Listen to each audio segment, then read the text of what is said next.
In a seminar held in Cape Town, South Africa from February 6 to 8, 2008, the World Bank and its multilateral partners united to discuss on the topic of African diaspora-led investment in the countries of origin. These investments, also called remittances, are a vital source of development in Africa because they represent lifeline revenues for many poor families, as well as they help sustain the economic evolution in many African countries.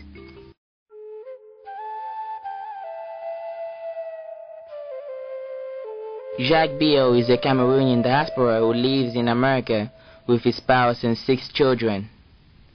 As many other migrants, he moved to America in a search of a better life for his family.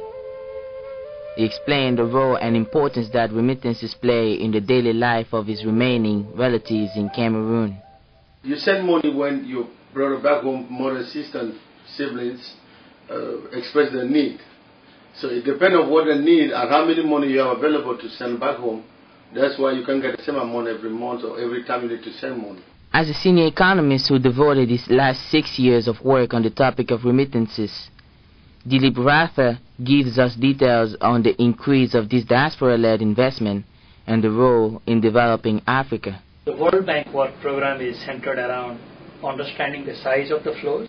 Do they increase during difficult times back home, or do they leave the country when the country gets into crisis? So we monitor the size of the flows and the nature of the flows of remittances. We also look at the impact of remittances on poverty reduction, in particular on poor people. Do they use it for consumption? Do they use it for investment? Do they use it for opening businesses?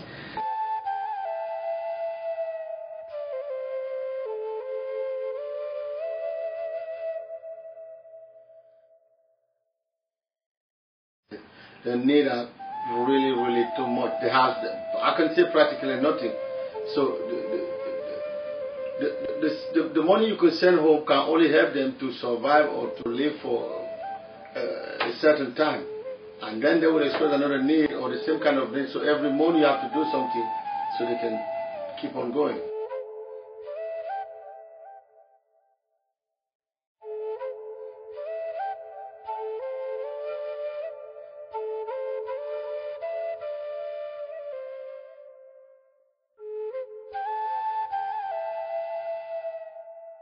Without that remittance, many people back home in Africa can die. They can lose their life because they don't have really something to live on. As Jacques, many other African diaspora are the only financial provider to their families in Africa. They send remittances at least once every month. Even though this investment only helps their relatives in Africa, what other effect do they have in the continent? Senior economist Dilip Ratha elaborate.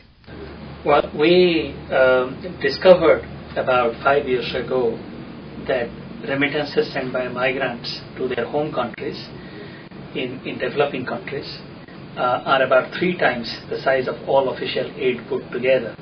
Since then, we have been trying to understand how these large sums of money are being used by the home communities back home and how we can improve the development impact. Overall, we find that remittances reduce poverty significantly. Without remittances, a lot of households will be much more poor than they are with remittances. So remittances provide a lifeline to a lot of poor families. We also look at how remittances are used for funding education, for funding health care of the elderly and of the expectant mothers and children. And we are also beginning to look at how remittances might be used to generate more business investments and generate employment. According to Dilip Ratha and Jacques Bio, African diaspora constantly invest in their countries. However, we have not seen tremendous improvement in the lifestyle that many poor Africans live today. Therefore, What obstacles do remittances investors face to improve the continent? Je crois que c'est un problème nouveau pour mon pays, le Cameroun. Nous commençons juste la réflexion pour voir comment, pour mieux connaître le phénomène.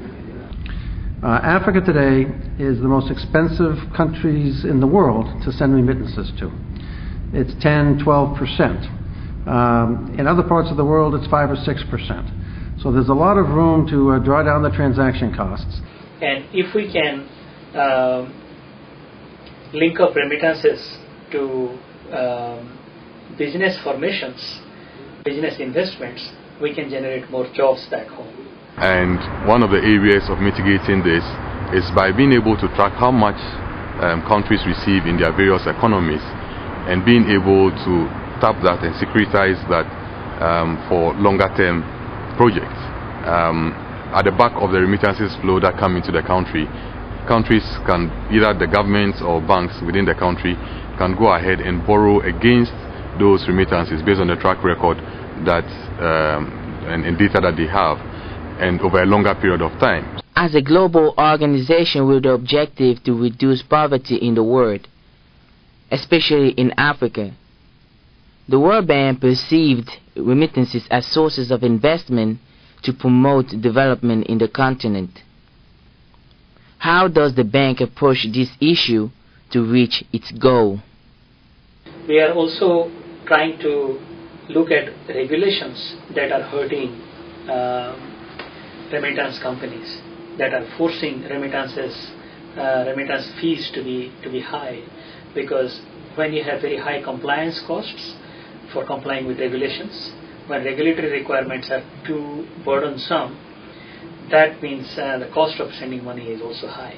So we're looking at how to harmonize and balance regulation so that we can minimize or reduce regulatory burden on remittance companies.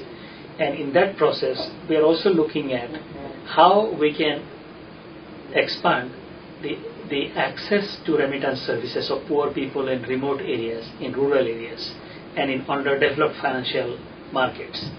And in that process, we believe that post office type institutions like post offices, which have a lot of branch networks, which know their customers very well, and which do not discriminate the customers on the basis of their incomes, so they actually can work with very poor people. We are trying to explore collaboration with institutions like post offices to facilitate remittances. Two things that can be done: lower the transaction cost and increase the leverage of remittances by giving the people who send and receive more options to use their money. If you give poor people the chance to invest, they will. More proactive programs we are considering now is to improve awareness of remittances so that more companies, private sector companies, might realize the business opportunity and therefore enter the market and generate more competition, which in the end would benefit the customers, which is in this case the poor people. For every 1% that we can lower it, that'll be $400 million more in the pockets of the people who send and the people who receive.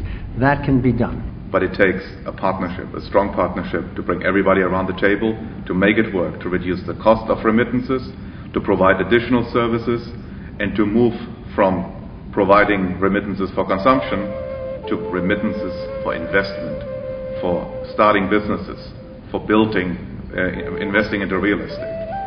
It can be done.